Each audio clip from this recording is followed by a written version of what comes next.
아멘. 오늘 본문 말씀은 이제 빈 무덤에 관한 목격자들 그리고 예수님을 제일 처음 만난 사람들의 이 정언을 우리가 대하게 됩니다. 많은 사람들이 살아왔고 또 살고 있고 또 살게 될 것입니다. 그 많은 사람들 중에는 나라를 구한 사람들도 있고 민족을 구한 사람들도 있고 또 민족의 독립을 위해서 투쟁하고 자신의 생명과 온 재산을 바쳐서 세상에 기여한 사람들도 있습니다. 새로운 놀라운 문명의 이기들을 만들어서 우리가 아주 편안하게 살 수 있도록 기여한 사람들도 있습니다. 그런데 그 모든 사람들과 우리 예수님과 구별되는 한 가지 차이점이 있습니다. 세상에서 많은 것을 기여한 사람들은 호랑이는 가죽을 남기고 사람은 이름을 남긴다고 우리가 그 사람들을 기억합니다. 또 그 사람들의 무덤에 가보면 무덤이 굉장히 화려합니다. 때로는 또 무덤을 이장한다고 보면 또 그 무덤 속에는 아주 세월이 지났지만은 뼈다귀 같은 부분들이 또 유품들이 남아 있기도 합니다. 그런데 우리 예수님은 이런 게 없습니다. 분명히 무덤에 안치했는데 죽은 지 3일 만에 가니까 무덤이 비어 있더라는 것이죠. 그래서 빈 무덤, 기독교는 우리 예수님이 이 세상의 수많은 사람들과 구분되는 출발점은 바로 이 빈 무덤입니다. 모든 사람은 죽을 것인데 이 죽음과 관련해서 모든 사람은 이 사람들이 걸어가는 길로 갔어요. 그리고 우리도 가게 될 것입니다. 다 죽습니다. 죽고 나면 끝이죠. 예수님은 무덤이 비어 있더라는 것입니다. 안식 후 첫날입니다.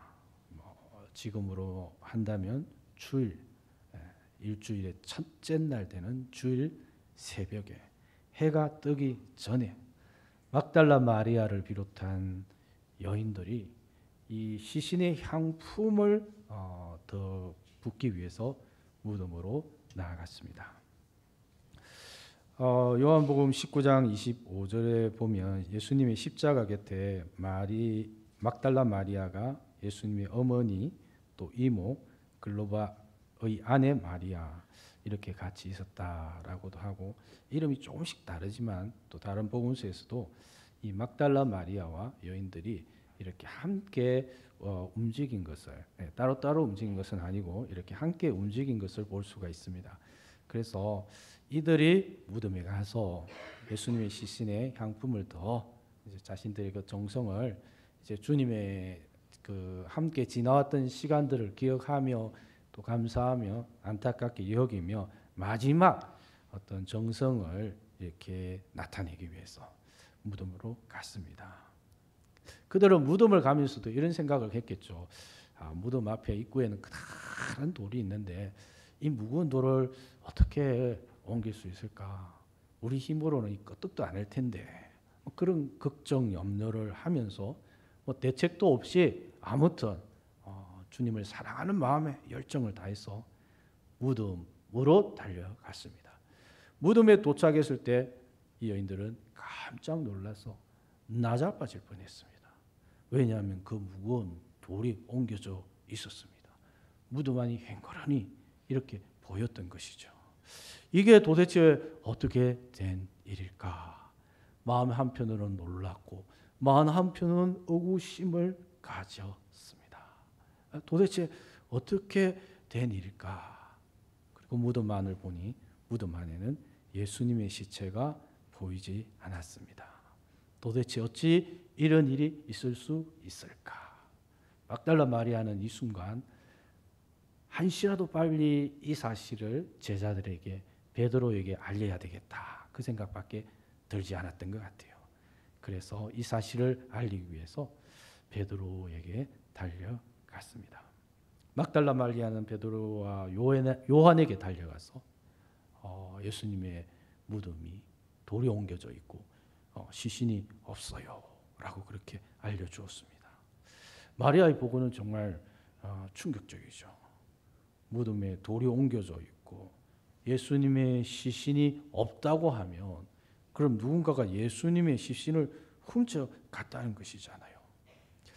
죄 없는 우리 주님을 죽인 것도 모자라서 시신까지 훔쳐가서 어딘가로 갖다 버렸다는 것. 얼마나 안타까운 마음인지 모릅니다.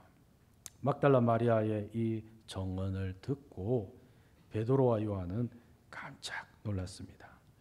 즉시 어찌 그럴 수가 있을까? 즉시 무덤을 향해서 달려가기 시작했습니다. 베드로와 요한이 그냥 둘이서 100m 경주를 하듯이 달렸던 것 같아요. 요한이 띵뛰기는 더 잘한 것 같아요. 요한이 베드로보다 빨리 도착했습니다. 요한이 무덤에 도착하니 막달라 마리아의 말대로 무덤에 돌이 없었어요. 무덤 안이 열려 있었습니다. 허리를 굽어려서 안을 들여다보았습니다. 마리아의 말대로 시신은 없고 세마포만 놓여져 있었습니다. 요한은 이 놀라운 일을 보고 그냥 전신이 얼어붙었어요. 뭐 어떻게 해야 될지 생각도 없고 그냥 멍하게 서 있었습니다. 감히 무덤 안으로 들어가서 한번 찾아본다는 건 그 순간에는 상상을 하지 못했던 거예요. 뒤에 도착한 베드로는 은거주처 멈춰 있는 요한을 지나쳐서 과감하게 무덤 안으로 들어갔습니다. 요한은 무덤 밖에서 안을 조금 들여다보았지만 베드로는 무덤 안으로 들어와서 무덤 안을 샅샅이 주의 깊게 관찰하고 살펴보았습니다. 정말 경이로운 광경이 펼쳐지고 있었습니다. 세마포가 잘 정돈되어져 있었습니다. 무덤 안에서 세마포는 시신을 감싸는 겁니다. 시신을 감싼 세마포가 놓여져 있어야지 그냥 세마포가 잘 정돈되어져 있었어요. 머리에 둘러쌌던 수건은 딴 곳에 잘 포개어져 있었습니다. 무엇을 의미하는 것입니까? 모든 것이 이 무덤 안에 모든 것이 아주 질서정연하게 정리되어져 있습니다. 그런데 한 가지 마땅히 있어야 할 시신이 없습니다. 시신을 가져가려면 그냥 세마포에 쌓인 시신을 그냥 한두 사람이 들고 옮기면 되잖아요. 어떤 도굴꾼이 시체를 가져가는데 세마포도 가져가는 게 죄송해서 감겨져 있는 세마포를 일부러 다 풀어가지고 그걸 다시 딱 곱게 정리전돈을 해서 그렇게 가져갈 수 있을까? 베드로가 무덤 안으로 들어간 것을 보고 요한도 따라 들어옵니다. 요한은 베드로가 보았던 것을 똑같이 보았습니다. 무덤 안에 들어가서 세마포와 머리에 돌돌 감았던 수군을 보았습니다. 그리고 오늘 본문은 요한은 보고 믿었더라. 무엇을 믿었을까요? 요한은 그걸 보고 번쩍하는 것이 있었죠. 예수님이 예언하신 대로 죽음에서 일어나셨구나. 주님은 정말 그리스도시요 살아계신 하나님의 아들이시구나. 이 빈 무덤을 보고 더 확실하게 믿게 되었다는 것이죠. 예수님이 영광의 주님이시오. 부활하셨습니다. 오늘 성경에는 구약 성경에는 예수님의 부활에 대한 예언의 구절들이 있습니다. 예를 들면 시편 16편 10절에 보면 이는 주께서 내 영혼을 소홀에 버리지 아니하시며 주의 거룩한 자를 멸망시키지 않으실 것임이니이다. 혹은 시편 110편 4절에 보면 여호와는 맹세하고 변하지 아니하시리라 이르시기를 너는 멜기세덱의 소열을 따라 영원한 제사장이라 하셨도다. 이 예수님께서의 그 부활에 대한 예언의 말씀들이 구약 성경들에 있는데 이전까지는 이런 구절들은 그냥 이해가 안 되고 어려운 그런 구절들로 지나왔습니다. 하지만 이제 전혀 다른 관점에서 읽혀지는 것이죠. 예수님의 빈 무덤을 보면서 이런 구절들은 바로 우리 예수님의 부활을 예언하고 있구나. 빈 무덤을 확인하고 베드로와 요한은 집으로 돌아갑니다. 이때 두 사람의 마음은, 심정은 어땠을까요? 예수님이 부활하셨구나. 베드로전서 1장 3절에 보면 우리 주 예수 그리스도의 아버지 하나님을 찬송하리로다. 그의 많으신 긍휼대로 예수 그리스도를 죽은 자 가운데서 부활하게 하심으로 말미암아 빈 무덤, 부활, 우리를 거듭나게 하사 산 소망이 있게 하시며 썩지 않고 더럽지 않고 쇠하지 아니하는 유업을 있게 하시나니 곧 너희를 위하여 하늘에 간직하신 것이라. 적어도 이 요한의 마음, 예수님이 다시 부활하셨구나, 그것을 깨달았을 때 이들의 마음은 산 소망이라는 것이죠. 우리 인생에 걸어가는 경로는 다 다릅니다. 삶에 처한 정황은 다 다릅니다. 그러나 우리가 확신하는 것은 우리가 누리고 있는 이 집은, 우리가 누리고 있는 이 인생이라는 것은 굉장히 불안정하다는 것이에요. 예기치 않은 돌발 변수들도 많고 결국은 생로병사, 늙고 병들고 죽고, 우리가 가진 인생의 이 터전이라는 것은 굉장히 불안정한 것입니다. 근데 빈 무덤은 무엇을 보여줘요? 우리에게 산 소망을 보여줍니다. 예수 그리스도를 통해서 하나님께서 우리에게 자비를 베풀어 주셨습니다. 우리가 예수 그리스도를 믿음으로 썩지 않고 더럽지 않고 쇠하지 아니하는 하나님 나라의 유업을 우리에게 주시겠다는 하나님의 그 은혜, 하나님의 그 약속의 성취를 우리가 보게 됩니다. 그래서 요한이나 이 베드로가 이런 예수님의 빈 무덤, 예수님의 부활을 목격하면서 그들의 심령이, 마음이 이 산소망으로 가득 찬 줄로 믿습니다. 오늘 우리 축복로 가족들도 예수님의 부활을 기억하면서 우리의 심령이 충만하고 감동, 감사, 감격으로 충만할 수 있기를 주님의 이름으로 축복합니다. 오늘 빈 무덤뿐만 아니라 막달라 마리아는 또 예수님의 이 부활을 직접 대면하게 됩니다.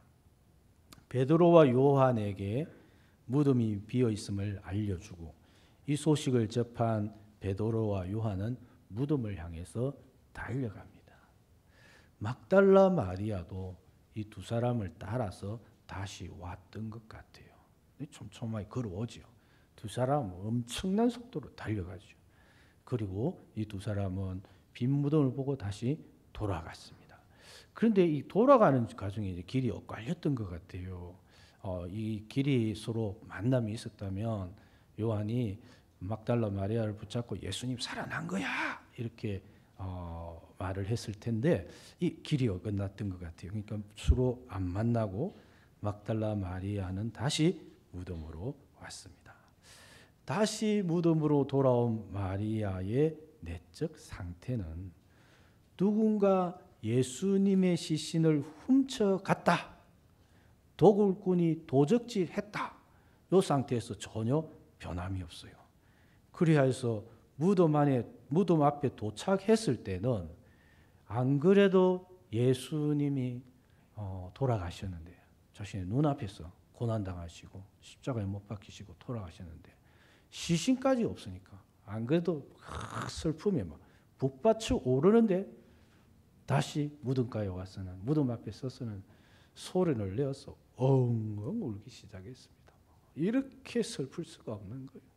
어떻게 도대체 이런 일이 있을 수가 있나? 시신까지 이렇게 도구를 당하나? 펑펑 울면서 몸을 구부려 무덤 안을 들여다보았습니다. 그런데 무덤 안에는 놀랍게도 2명의 천사가 있었습니다. 이 천사들은 흰 옷을 입고 있었습니다. 거룩을 상징하겠지요. 사망에서 승리하신 그 예수님, 어둠 가운데 빛으로 오신 예수님을 드러내는 흰색이겠지요. 천사들은 예수님의 그 시신이 뉘었던 머리편과 발편에 앉아 있었습니다. 그리고 천사들은 펑펑 울고 있는 마리아에게 질문을 해요. 여자여, 어찌하여 울고 있느냐? 지금은 기쁨의 순간인데 왜 슬픔의 시간이느냐? 지금은 통곡의 시간이 아니요 승리의 함성을 지를 시간인데, 지금은 걱정하고 염려할 시간이 아니요 우리에게 베푸신 하나님의 그 놀라운 은혜에 감사해야 할 시간인데, 여자여 어찌하여 울고 있느냐? 빈 무덤을 보고서도 깨닫지 못하겠느냐? 하지만 사람이 꽂힌다 그러잖아요. 어떤 하나에 딱 꽂히고 그거 하나의 어떤 편견이 생기면, 또 그런 것 어떤 하는 것에 집중하고 있으면 다른 것들은 보이지도 않고 들리지도 않습니다. 마리아도 빈 무덤을 보고 적극적으로 누군가 예수님의 시신을 훔쳐갔구나 이렇게 생각을 했기 때문에 천사를 보고도 천사인 줄 몰랐고, 빈 무덤을 보고도 예수님의 부활을 생각하지 못했어요. 그냥 머릿속엔 한 가지만 꽂혀 있는 겁니다. 도대체 누가 예수님의 시신을 훔쳐갔을까? 그것만 생각하고 있는 거예요. 정신적으로 혼란스러웠습니다. 마리아의 대답은 시신의 행방과 관련된 대답밖에 놓을 수가 없는 것이죠. 우리 주님의 시신이 사라졌어요. 사람들이 예수님의 시신을 가지고 갔어요. 제발 시신이 어디 있는지만 좀 알려주세요. 그렇게 천사와 대면하고 있는 동안 마리아는 순간적으로 뒤에서 인기척을 느꼈습니다. 뒤를 돌아보니 예수님이 서 계셨어요. 하지만 마리아는 예수님을 알아보지 못했습니다. 예수님은 마리아를 향하여 천사들이 물었던 똑같은 질문을 합니다. 여자여, 어찌하여 울고 있느냐? 그뿐만 아니라 예수님은 정확하게 마리아가 무엇을 하고 있는지 알고 계셨습니다. 그래서 이런 질문을 추가하시죠. 도대체 누구를 찾고 있느냐? 사실은 무엇을 찾고 있느냐라고 말씀해야 되죠. 그죠? 무엇을 찾고 있느냐가 아니라 예수님은 누구를 찾고 있느냐. 마리아가 찾고 있는 것은, 찾을 것은 무엇? 시신이 아니라 누구? 바로 살아나신 예수님을 찾아야 되는 것이죠. 하지만 아직까지 마리아는 이 사실을 직시하지 못하고 있습니다. 참으로 보아도 보지 못하고 들어도 듣지 못하는 상태가 바로 이런 상태가 아니겠습니까? 마리아는 여전히 시신의 도난, 이 관점, 이 편견에서 벗어나지 못하고 있습니다. 그리하여 예수님을 동산을 지키는 동산직이라고 생각했어요. 그리하여 시신을 찾을 수 있도록 도움을 요청합니다. 선생이여, 당신이 예수님의 시신을 옮겼거든 예수님의 시신을 어디에 놓아 두었는지 알려주세요. 그리하면 내가 시신을 가져가겠습니다. 동산지기에게 대답을 하고 마리아는 다시 몸을 돌려 무덤 쪽으로 향했습니다. 그런 마리아를 향해서 예수님은 마리아야 라고 불렀습니다. 따뜻한 음성으로, 부드러운 음성으로, 사랑스러운 음성으로 살아계시적 마리아를 부르시던 그 인자한 음성으로 주님은 바로 눈앞에서 주님을 찾고 있는 마리아의 이름을 불렀습니다. 순간 마리아의 온몸은 전율을 느꼈습니다. 너무나 익숙한 목소리, 그토록 듣고 싶었던 목소리, 다시는 들을 수 없다고 생각했던 우리 주님의 목소리였습니다. 마리아는 몸을 돌리면서 랍오니여, 나의 주님, 나의 선생님. 마리아가 반갑게 예수님을 부르면서 예수님을 붙잡으려고 했습니다. 그때 예수님은 나를 붙들지 마라. 내가 아직 아버지께로 올라가지 아니하였노라 라고 말씀하셨어요. 이제 부활의 거룩한 몸이 되었으니 내 몸에 함부로 손대면 안 된다. 그런 말씀이 아니라 이전에는 육신으로 함께 손을 잡고 그렇게 교제를 했지만 이제는 예수님께서 하나님 나라로 올라가셔서 성령으로 임하셔서 이제 성령 안에서 이전처럼 교제하게 될 것이다 라는 말씀입니다. 마리아가 예수님을 붙잡고 항상 곁에 둘 수가 이제는 없다는 의미입니다. 왜냐하면 예수님은 하늘로 성천하셔야 하기 때문입니다. 주님과 영원한 교제는 이제 주님이 하나님 나라로 가시고 성령이 임하심으로 가능하다는 의미입니다. 예수님은 마리아에게 전할 메시지를 주십니다. 너는 내 형제들에게 가서 이르되 내가 내 아버지 곧 너희 아버지 내 하나님 곧 너희 하나님께로 올라간다 곧 전하라. 예수님이 죽으시고 부활하신 것으로 끝이 아니라는 사실이죠. 우리를 구원하기 위해서 하나님의 아들이신 예수님이 고난당하시고 부활하셨습니다. 그러나 이 사건은 여기서 끝이 아닙니다. 예수님이 또 하나님 나라로 돌아가는 사건이 있습니다. 하나님께로 돌아가는 사건이 아직 남아 있음을 제자들에게 알려주라고 마리아에게 말씀하십니다.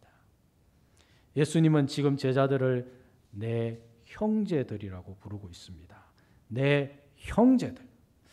어찌 감히 제자들이 우리가 예수님의 형제들이라고 부름을 받을 수 있겠습니까? 적어도 제자들은 예수님이 순환 당할 때 다들 겁을 먹고 도망가고 심지어 부인했습니다. 어찌 형제란 호칭을 감히 감당할 수 있겠습니까? 하지만 그들의 행위가 아니라 예수 그리스도의 순환과 죽으심과 부활을 통해서 제자들은 예수님의 형제가 됩니다. 창세전에 택함 받은 자들은 예수님을 믿는 믿음으로 하나님의 자녀이며 상속자이며 그리스도와 함께한 상속자가 되는 줄 믿으시기 바랍니다. 예수님께서는 마리아에게 사명을 주시죠. 막달라 마리아는 제자들에게 달려갑니다. 제자들을 보자마자 외칩니다. 내가 주를 보았다. 죽은 시신을 되찾은 것이 아니라 무덤에서 사망 권세 이기시고 부활하신 주님을 보았다고 외치고 있습니다. 마치 사마리아 여인이 예수님을 만나고 물동이를 버려두고 동네로 달려갔어. 여러분, 내가 그리스도를 만났습니다. 고 외치듯이 그리하여 사마리아 수가 동네에 예수님을 만나고 부흥의 역사가 일어났듯이 시리에 빠져있던 제자들에게 마리아는 달려가서 예수 부활의 소식을 전해 주었습니다. 오늘도 예수님의 부활의 소식은 전파되어야 할 줄로 믿습니다.